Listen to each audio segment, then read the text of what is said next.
Hey everyone, it's Phil with Four Arrows Outdoors, and we are freshly back from the ATA show 2026 in Indianapolis, Indiana. Now, we had these bows in stock right before we left, but they actually launched at the ATA show.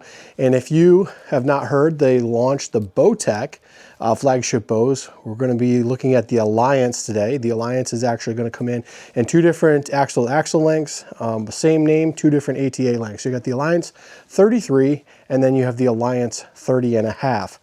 Both options are going to have identical features as far as what it's going to come with for accessories, cam, grip, a few other things, but of course axle-to-axle is going to change just a couple things, including the brace height. But you'll notice on these bows that they have increased, I guess, the functionality of the deadlock system on these. They have pared these down and actually giving you some laser marks, so you can take a look at that. This is a kind of a neat system, so it's on top of the limb instead of all the way to the back of the limb like it used to be.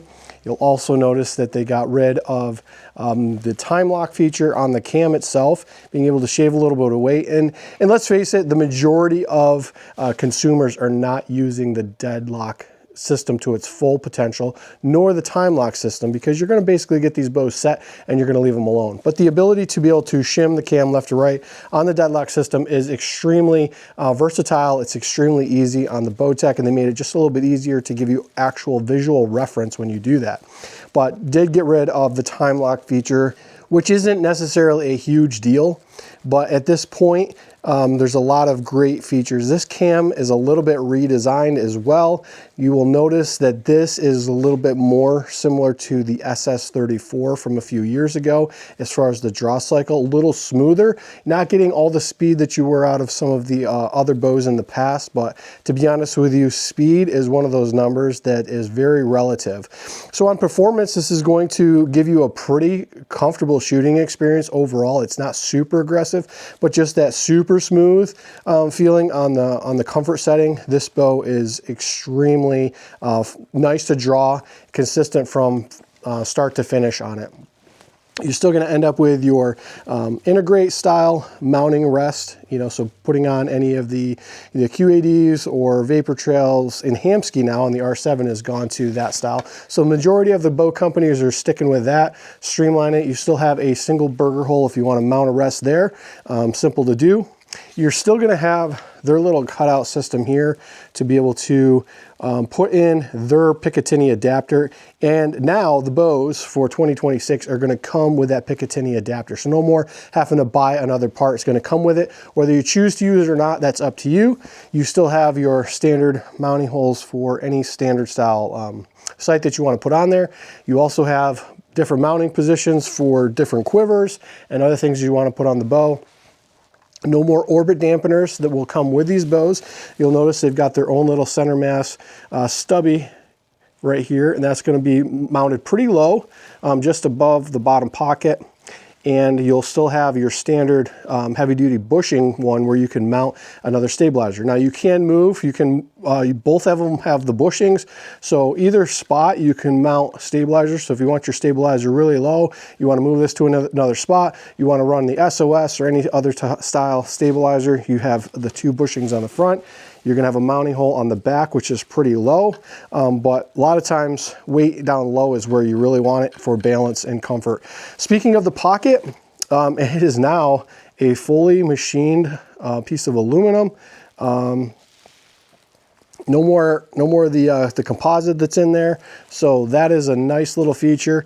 And they're also got three little holes, top and bottom, which, as you can imagine, there's going to be a beautiful little accessory that we saw that we can't really speak about, but you know what's coming. So it's about all we can say for now. But again, they got it top and bottom, so you'll be able to add those accessories that they're going to have coming out down the road. Same style string stop. This string stop has been in the line for a few years. It actually makes a huge difference in the material this is made of, so that is cool. Other features that you're going to have that are going to stay the same are your flip disc technology. So you can see there that this is on comfort. You can also flip this over to performance. You want a little more speed, a little more variation. They've got the better, in my opinion, they've got the better rubber stops on here. And with these stops, I get a little better feeling on the back wall. Not that the small black ones are bad, but I feel like the bigger with the more stiff rubber tends to give me a better back wall feel. Just my opinion on the Bowtechs. Other thing that they are going to add this year is you're going to be able to get these in 60, 65, 70, 75, and some bows, not this bow, you can get an 80-pound bow. So SX80 is no longer, you can still get the 80 pounds in the Virtue. So if you are looking to pull that extra weight, but this bow here will go up to 75 pounds with a few of the 5-pound increments in between. So something to definitely take note of.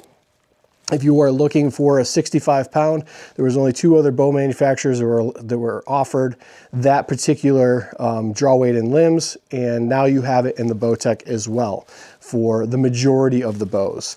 They're also going to streamline some of their colors. The majority of the colors are going to be solid. You'll have solid riser, solid limbs. Some of the camos, or there's only going to be 3 main camos. They're going to pare down everything else.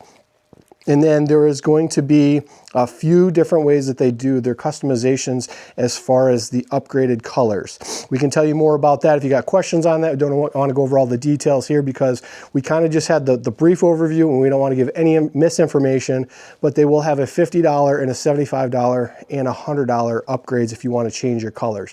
But for the majority of folks, you're going to be able to pick a color that's going to go well with your setup, fit everything that you need or want, and you know, you can make decisions from there. We can help you out in any questions that you may have. Last thing I wanted to show you was on, they're going to add grip plates. Some people did not like the voids that was in the side of the grips, so I added these grip plates in. They are removable. You can, you know, change them out with other things. You're still going to have your deadlock grip system, so you can change the angle of this in or out. You've got your set screws on either side, and then your micro drive in the front, where you'll be able to put your Allen wrench in there and drive that back and forth. So great offerings from Bowtech. I will be honest with you, I'm pretty excited about this bow, considering what we had last year. The Proven 34 is still a phenomenal bow, but it really gave people no option unless you went down to the LS for a shorter axle bow. So we still have some Provens here. We've got some great deals on some of the Bowtechs that are left from last year. But you'll see moving forward, the new deadlock system, no more time lock on the hunting bows. You'll still be able to get that on the target bows. A few minor changes throughout the structure of the bow, but you also see a pretty decent cutout and redesign of the riser here. You know, the pivot point of these bows is back pretty far, so the reflex on these bows, if you measure it out, is a ½ inch or under. I have not shot these through a chrono. We have shot these at the ATA show.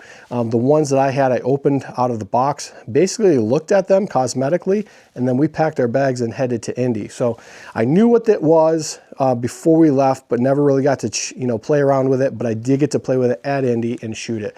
So we'll have some more for you guys as we move forward. Again, we got several different colors. This is available in the Bottomlands if that's something you're looking for. We are taking pre-orders on these bows right now, so if this is something you want to jump on, you can get a hold of us at 4 Arrows Outdoors and just let us know what you're looking for. We'd love to help you out.